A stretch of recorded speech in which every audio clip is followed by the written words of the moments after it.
outlined on this show before. Basically, it all stems from the wonky, kind of counterintuitive way that we elect presidents in this country. But here's the gist. States have these slates of electors for the Electoral College, one for each candidate. In practically every state, the winner of the popular vote in that state, once the state's counted the votes and says this candidate won, sends all of their electors to vote for that candidate. So in the case of these 7 states in question, all of which Joe Biden won, their slates of electors they sent were Biden electors. But as you can see in this example from Arizona, Republicans in these contested states that Joe Biden won just decided to make up their own slate of Trump electors anyway. And as reporting continues to show, these 7 states did not all independently decide to do this, no.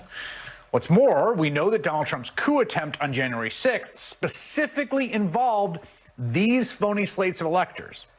It is there plain as day for all to read in the handy coup memo that Trump's lawyer John Eastman cooked up. Here is Eastman's guidance for then Vice President Mike Pence on January 6th. Quote, when he, meaning Pence, gets to Arizona, he's reading through the states, he announces he has multiple states of electors and is going to defer decision on that until finishing the other states. And at the end, he announces because of the ongoing disputes in the 7 states, there are no electors that can be deemed validly appointed in those states. That means the total number of electors appointed, the language of the 12th Amendment, is 454. The majority of the electors appointed would therefore be 228. There are, at this point, 232 votes for Trump, 222 votes for Biden. Pence then gavels President Trump as reelected. Simple as pie. Just took a paragraph to spell a coup. Take a second just to imagine that for a moment. I mean, if they'd gone through with it. If Pence just says, well, yeah, disputed, Donald Trump's president. And that's it. That's the entire game. They take the 7 big states Biden won and they take them off the board. And for each state, Pence says, well, you know, I'm not doing anything right. Who's to say? There are 2 competing slates of electors. I don't know which one's correct. So look, let's just put those aside. Let's count the rest of the votes. See who wins the rest of the votes, because those. So he throws out those 7 Biden states, and suddenly Trump is the winner of the existing Electoral College tally. I mean, audacious. I mean, I don't know if it would have stood up to Supreme Court scrutiny. Who knows? We've never really tried this before, but like, not crazy, okay? A plan, an actual very real plan. In case you're still not convinced, Rudy Giuliani helpfully explained the plot to Steve Bannon back in December 2020. After Joe Biden had won the election, the states were preparing their electors. Why is the Trump campaign sending its own slate of electors to these state capitals? If, for example, let's say the state of Georgia decides to continue its hearings and decides that the count is grossly wrong, that Trump actually won Georgia, if we don't have a group of electors selected today, there's a question as to whether we can select electors after today.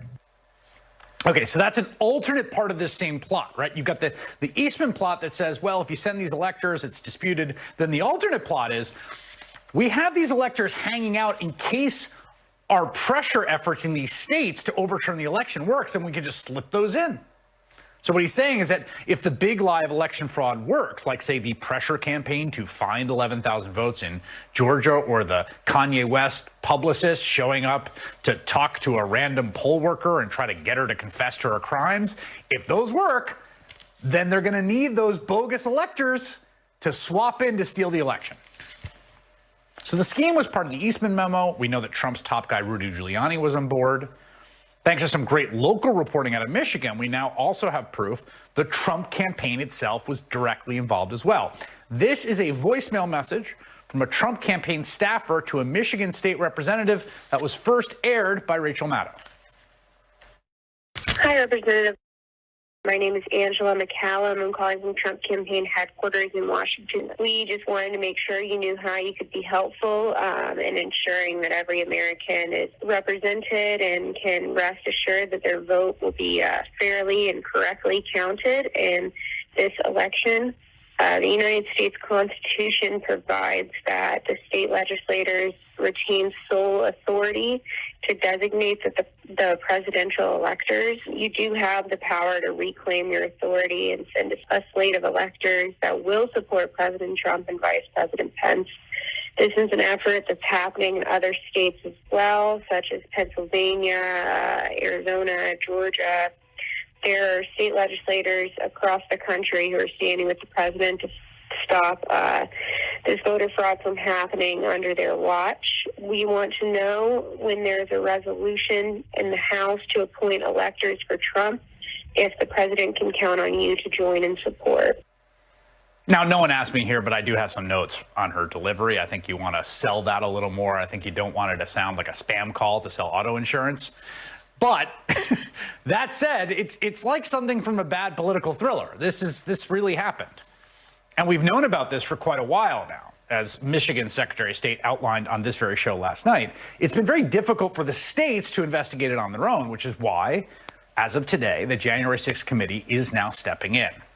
The committee has sent subpoenas to 14 of the people behind these bogus electors, 2 from each state, writing to them, quote, according to the document sent to the National Archives, you were a purported electoral college elector who met with other purported electors on or about December 14, 2020, to cast votes for former President Trump and former Vice President Pence. Despite the fact that your state had made a final determination that Joe Biden and Kamala Harris were winners of the 2020 election and the appointment of their electors have been certified. Your delegation of purported electors for Trump and Pence then sent an alleged certificate of the votes of the purported electors to Congress for consideration by former Vice President Pence in his role as President of the Senate on January 6, 2021.